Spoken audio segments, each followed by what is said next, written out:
আমাদের দেশটা বিপর্যয়ের থেকে বেঁচে আছে তিন কারণে। আমাদের দেশের মতো মসজিদ দুনিয়ার কোনো দেশে নেই।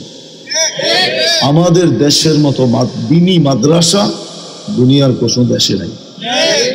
আমাদের দেশের মতো আলেম ওলামা আল্লাহওয়ালা দুনিয়ার কোনো দেশে নেই। এই তিন কারণে, নাইলে আপনি আমাকে বুঝান চুক্তি দিয়া, কোনো দলিল লাগবে না, যুক্তি দিলেই হবে। 7.8 ভূমিকম্প বাংলাদেশের 2013-তে 31st নাইটের পরের দিন আসছে। 7.8, কিন্তু কোনো বিপর্যয় হয় নাই। সকাল 5টা 5-এ আসছে, কিন্তু এই মাত্রার ভূমিকম্প তুর্কিতে আসছে, 1.5 লক্ষ মারা গেছে। আমাদের দেশে কিছু হইল না কেন? ও বড় বড় নেতারা আছে, ঠিক না? আপনি জানেন কয় হাজার হেফজোখানা আছে বাংলাদেশে? 40,000 হেফজোখানা। কয়টায় ওঠে জানেন? ফজরে সুবে সাদেক হওয়ার 1 ঘন্টা আগে ওঠে, 1 ঘন্টা আগে। সুবে সাদেক হবে আজকে 5টা 22-এ, ও উঠবে 4টার সময়। উঠে এই লাল সবুজের পরিধিটাকে এক আধ্যাত্মিক সুরক্ষার চাদর দিয়া ডাকে, তারপরে 40,000 হেফজোখানার ছেলেরা আল্লাহর কালাম পড়তে বসে। ঘুমায় থাকেন তো আকাশের কালার কোত্থেকে দেখবেন?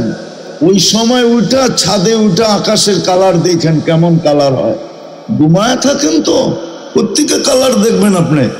আপনি বলবেন আমি তো ফজর নামাজ পড়ি, আপনি আজান দিলে পড়েন, উঠেন। সুবে সাদেক হইলে উঠেন। সুবে সাদেক হইতে দেরি, ওই কালার যাইতে দেরি করে না। আমাকে বুঝাইতে হবে না, আমরা সারা রাত্র চলি, সারা রাত্র, রাতেই আমাদের বাংলাদেশে ফিরার হয়। আমারটা মাইনা নেন, 40,000 হেফজোখানা বাংলাদেশে। মাদ্রাসা, দাওরায় হাদিস, কিতাবি মাদ্রাসা বাদ দিলাম, এই জন্যই দেশটা সুরক্ষিত। দুনিয়া ভাবছিল স্বাধীনতার পরে, দুনিয়া ভাবছিল 5 তারিখের পরে, দুনিয়া সব ভাবছিল বুঝি এটা ভাঙ্গা পড়বে। কিন্তু আলহামদুলিল্লাহ আস্তে আস্তে আস্তে আস্তে এখন একটা পজিশনে এসে দাঁড়ায় গেছে। না দাঁড়ায় নাই? আমার কথা বিশ্বাস না করলে নেতা করে জিজ্ঞেস করেন যে 5 তারিখের পরে, আমি তো 18 তারিখে আসছি। দুনিয়ায় শুনতেছিলাম যে এটা মনে হয় কিছু একটা হয়ে যাবে, কিচ্ছু হয় নাই। আল্লাহ আমাদের দেশটাকে সামলায় দিছে, একটা পজিশনে চলে আসছি না। এরকম বহুতবার 10 নম্বর বিপদ সংকেতের ফ্ল্যাগ বাংলাদেশে উঠছে, কলা গাছ ছাড়া আর কিছু পড়ে নাই, ঠিক না? শুধু এই 3টা কারণ, এটাকে ধরে রাখা আমাদের দায়িত্ব। যদি ধরে না রাখি, এগুলা যদি শূন্য হয়ে যায়, তাহলে একদিন আমরাও পড়ে যাবো। আর যতদিন এগুলা ধরে রাখবো, আর বাংলাদেশের মাটির আধ্যাত্মিক শক্তি যতদিন থাকবে, ততদিন আমার বিশ্বাস এই মাটি নিয়ে যে খেলবে, দুনিয়ার পরা শক্তিও যদি খেলতে আসে, আমার বিশ্বাস আমাদের খেলতে হবে না, এই মাটি ওকে কিক মারবে।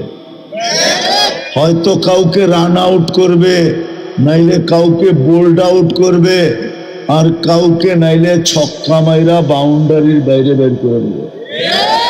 এই মাটির একটা আধ্যাত্মিক ইতিহাস আছে, আপনারা জানেন না। যাক, সহযোগিতা করবেন তো ইনশাআল্লাহ। এই মাদ্রাসায়, দারুস সালাম নুরানি কওমি মাদ্রাসায় পাঠাবো, ছেলেদেরকে পাঠাবো।